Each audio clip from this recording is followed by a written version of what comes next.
안녕하세요. 익명의 도시입니다. 사람들은 왜 신을 믿는가 시리즈의 네 번째 영상입니다. 영상을 시청하시기 전에 구독과 좋아요 부탁드립니다. 이 영상 시리즈는 작년 2020년 6월경에 3개 정도의 영상을 업로드했다가 잠시 중단했었는데 이번에 다시 시작하게 되었습니다. 이 영상 시리즈는 저의 개인적인 경험과 관련되어 있습니다. 저는 불가지론자입니다. 불가지론자라는 단어를 처음 들어보셨을 분들도 계실 텐데요. 이는 신의 존재에 대해 인정도 부정도 하지 않는 사람입니다. 저는 불가지론자입니다. 개인적인 이야기를 하자면 저의 집안은 무교에 가깝습니다. 아버지는 종교가 없으시고요. 어머니는 한때 절에 다니시긴 하셨지만 독실한 불교 신자는 아니십니다. 예전에 석가탄신일이 되면 절에 가서 가족의 기원을 비는 정도 외에는 절에 나가시지도 않으셨던 분입니다.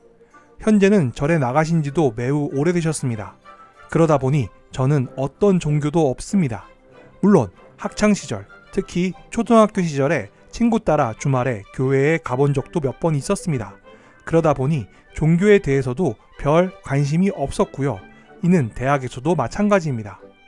아마 한국에서는 대부분이 그렇지만 학교나 직장이나 여러 모임에서 종교에 대해, 특히 기독교에 대해서는 이야기할 경우가 거의 없습니다.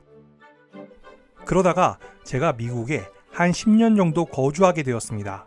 한 8개월 정도는 캘리포니아에서, 그리고 나머지 9년은 텍사스에서 거주했었는데, 미국에 잠시라도 거주하셨던 분들은 잘 아시겠지만 한국의 교민사회는 교회가 공동체의 중심인 경우가 많습니다.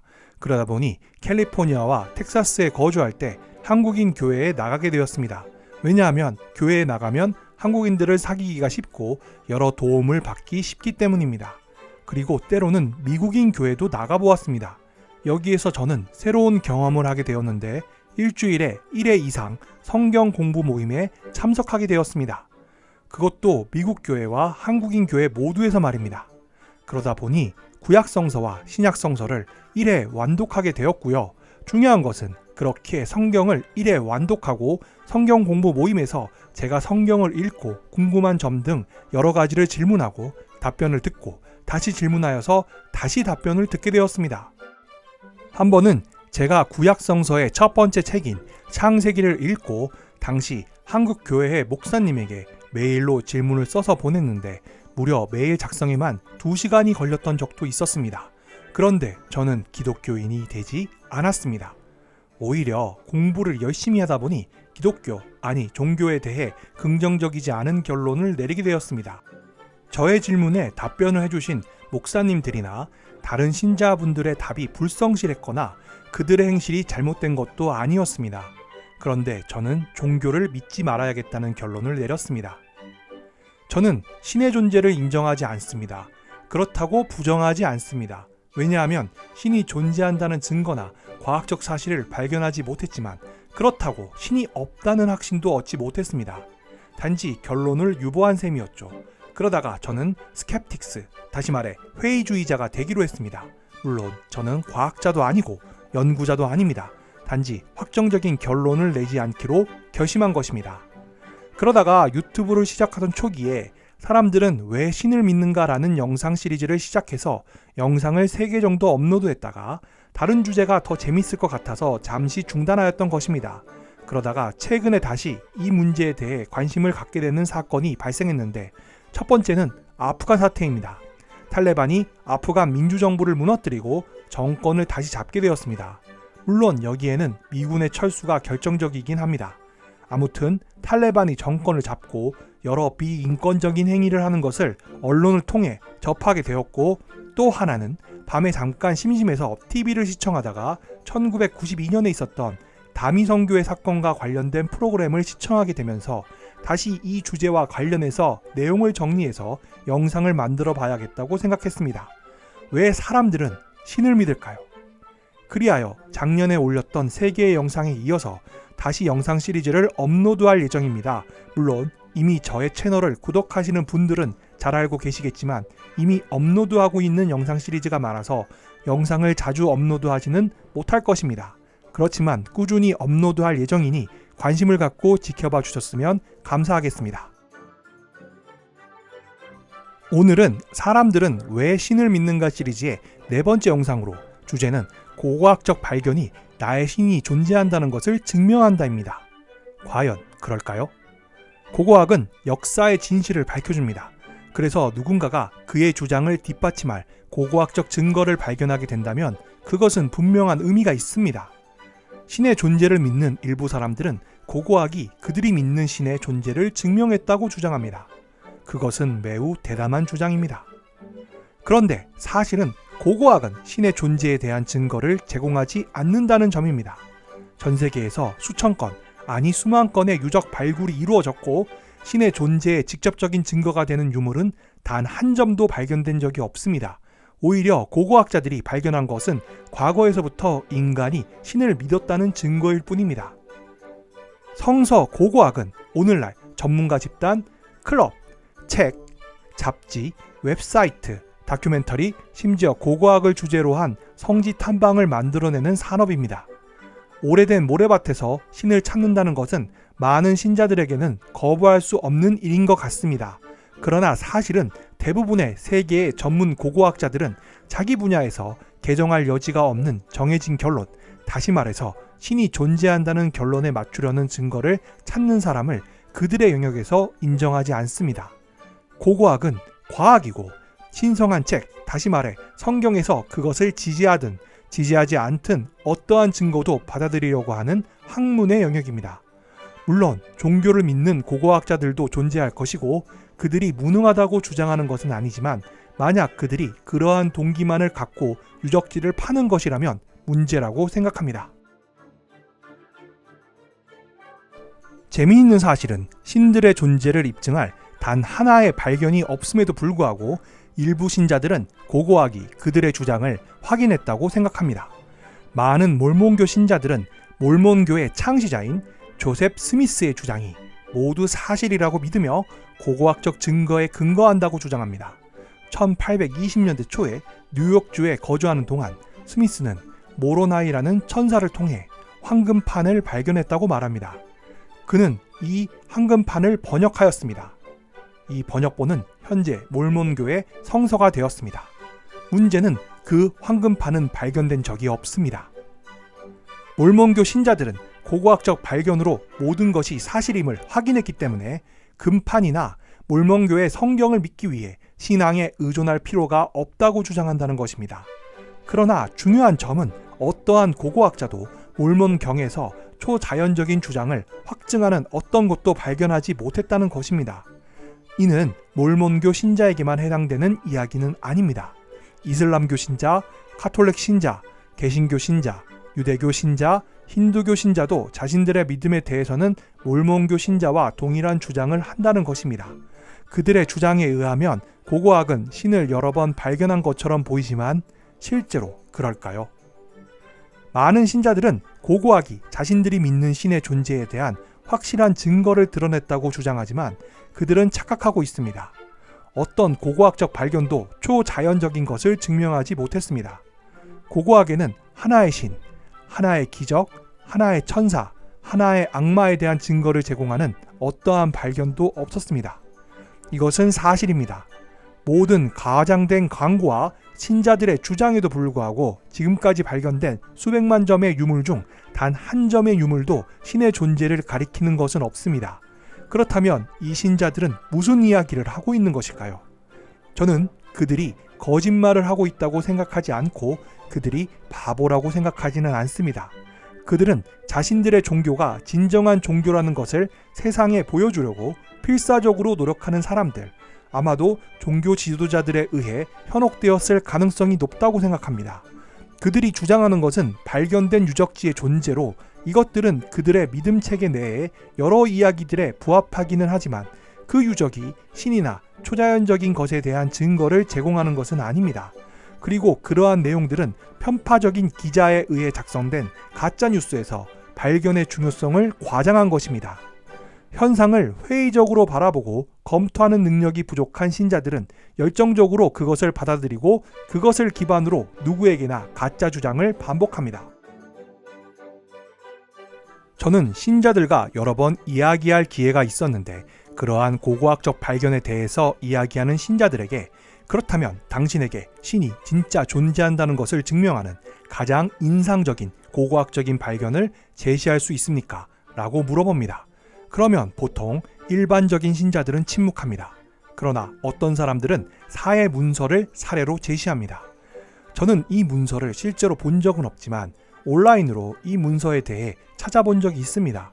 그런데 저에게는 신이 아니라 사람이 만든 문서로 보입니다. 속된 말로 그냥 오래된 문서에 불과합니다. 어떤 초자연적인 것도 없습니다. 조금 다르게 표현하자면 그 문서는 그것이 쓰여진 것으로 추정되는 시대의 사람들이 글을 쓸 줄 알았다는 것 외에는 아무것도 증명하지 않습니다. 이렇게 제가 말하면 신자들은 이 문서는 실현된 예언을 담고 있다고 주장합니다. 그렇다고 해도 달라지지 않습니다. 오히려 이렇게 우리가 쉽게 접할 수 없는 증거가 아니라 만약 정말로 신의 존재가 분명하다면 우리가 쉽게 접할 수 있는 증거로서 신의 존재가 입증되지 않았을까요? 그리고 그것을 발견한 고고학자는 누구나 아는 이름이 아닐까요? 그러나 지금까지 고고학에서 신이 존재한다고 공식적으로 발표한 적이 없습니다. 불행하게도 일부 신자들은 그들의 증거에 대해 완고한 고집을 가지고 있습니다. 그들에게 더 합리적이고 현실적인 설명들은 그들의 마음을 바꾸기에 충분하지 않습니다. 이것은 예수가 신이었다는 증거로 많은 신자들이 주장하는 토리노의 수위 사례에서 볼 수 있습니다. 이 14피트 길이의 수위의 천에는 불에 탄 듯한 남자의 얼굴이 새겨져 있습니다. 이 수위는 오늘날 이탈리아의 토리노의 성당에 소장되어 있습니다. 이 수위는 고고학자들에 의해 발굴된 것이 아니라 고고학적 기법을 사용해 분석되었습니다. 그렇다면 이 수위가 정말로 신의 존재를 입증하는 증거일까요? 그것은 그렇지 않습니다. 방사성 탄소 연대 측정 결과 이 수위의 기원은 예수가 처형된 것으로 여겨졌던 2000년 전이 아닌 중세입니다. 오히려 이 수위는 당시 유럽의 관습이었던 순례자들로부터 돈을 빼내기 위해 만들어진 위조품이라는 설명이 더 유력합니다. 토리노의 수위 논란에 대해 중요한 점은 일부 신도들이 예수가 신이었다는 고고학적 증거로 보고 있다는 점입니다. 그들은 마치 과학이 그 주장을 확증한 것처럼 그것을 인용합니다. 그러나 명백하게 그 수위는 아무런 증거도 되지 않습니다. 고고학과 관련하여 일부 신자들이 흔히 저지르는 실수는 유물의 중요성에 지나치게 집착한다는 것입니다. 신이 존재한다는 것을 증명하려면 아주 특별한 발견이 필요하다고 생각하는 것입니다. 예를 들어 토리노의 수위에는 예수의 이름이 새겨져 있고 2000년 동안 봉인된 예루살렘 무덤에서 발견되었고 방사성 탄소 연대 측정 결과 그 연대를 확인했다고 해도 예수가 신이었다는 것을 입증하지 못합니다. 그것은 오늘날 뉴욕의 동굴에서 황금판을 발견하는 것과 같습니다. 설령 그것이 진품이고 조셉 스미스와 어떤 식으로든 연관되어 있다고 해도 그것들에 새겨진 어떤 초자연적인 주장도 사실이라는 것을 증명하지는 못할 것입니다. 종교에 대해 최대의 이익을 얻기 위해 고고학적 유물들을 늘여놓는 것을 좋아하는 다른 종교의 신자들은 왜 이집트에서 발견된 화려하고 수많은 고고학적 발견들이 그들의 통치 기간 동안 파라오가 신이었다는 것을 자신들에게 납득시키는데 실패했는지 자문해야 할 것입니다. 한때 신이었던 사람을 매장했던 450피트 높이의 피라미드는 적어도 얼굴 각인이 새겨진 수위처럼 인상적이지 않습니까? 저도 아직 가본 적은 없지만 여러분들이 이집트의 피라미드 속에 깊이 들어가 여러 무덤의 공기를 마셨다고 해봅시다. 그것은 인상적이지 않습니까? 그것은 인간이 아닌 신들이 고대 이집트를 지배했다는 증거가 아닐까요? 전혀 그렇지 않습니다. 과장된 증거의 예는 너무 많습니다. 성경에 등장하는 소돔과 고모라와 같은 고대 도시들이 불에 타 없어졌을지 모르지만 이것만으로 신이 불을 지폈다는 것을 입증할 수 없습니다. 고고학자들은 예리코라는 이름의 마을 주변에서 성벽이었던 유적들을 발견했을지도 모릅니다. 그렇다고 달라지는 것은 없습니다. 이 예리코라는 도시는 구약성서 여호수아 6장에 등장하는 도시로 여호수아가 이끄는 이스라엘 군의 공격으로 함락되었던 성의 이름입니다. 이 유적이 발견된다고 달라지는 것은 없습니다. 고대 이야기에서 언급되는 장소가 확인되었다고 해서 이야기 속의 마법 같은 주장이 사실인 것은 아닙니다.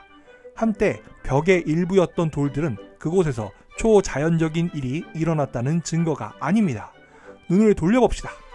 고대 그리스에도 신들에 대한 많은 이야기들이 있습니다.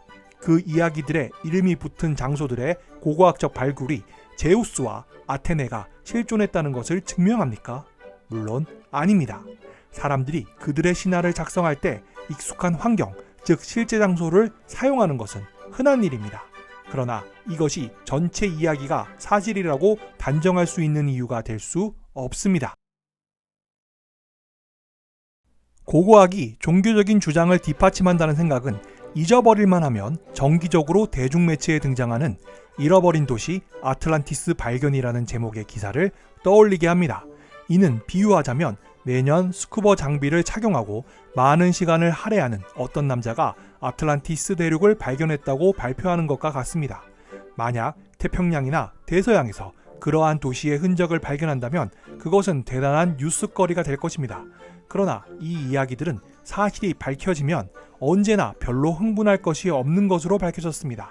그리고 사람들의 믿음처럼 아틀란티스가 정말로 있었고 만약 누군가가 정말로 그것을 발견한다면 저는 자연재해, 그것이 지진이던 화산 폭발이던 간에 고대의 도시를 바다로 가라앉게 한 것 외에는 아무것도 증명하지 못할 것이라고 생각합니다. 아틀란티스를 바다로 가라앉게 만든 자연현상의 존재는 쓰나미 조기경보 시스템이 필요하다는 것을 상기시켜 줄 수 있지만 아틀란티스 도시의 신화를 믿는 사람들의 초자연적인 주장을 입증하지는 못합니다. 진정한 아틀란티스의 존재는 포세이돈이 진짜 신이라는 것을 증명하기에 부족합니다.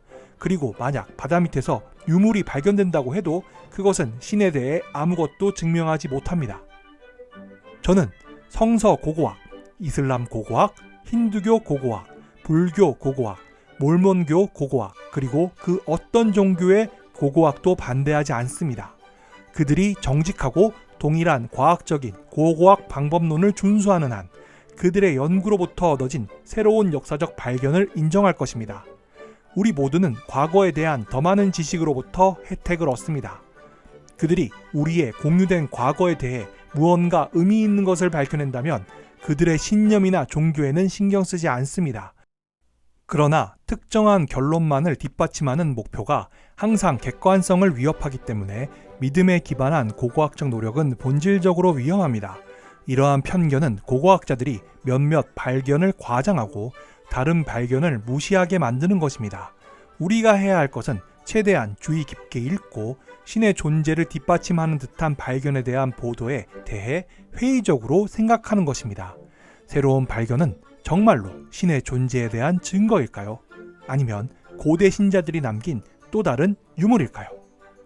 오늘의 영상은 여기까지입니다. 지금까지 시청해 주셔서 감사합니다. 이상 익명의 도시였습니다. 여러분의 구독과 좋아요는 영상 제작에 큰 힘이 됩니다.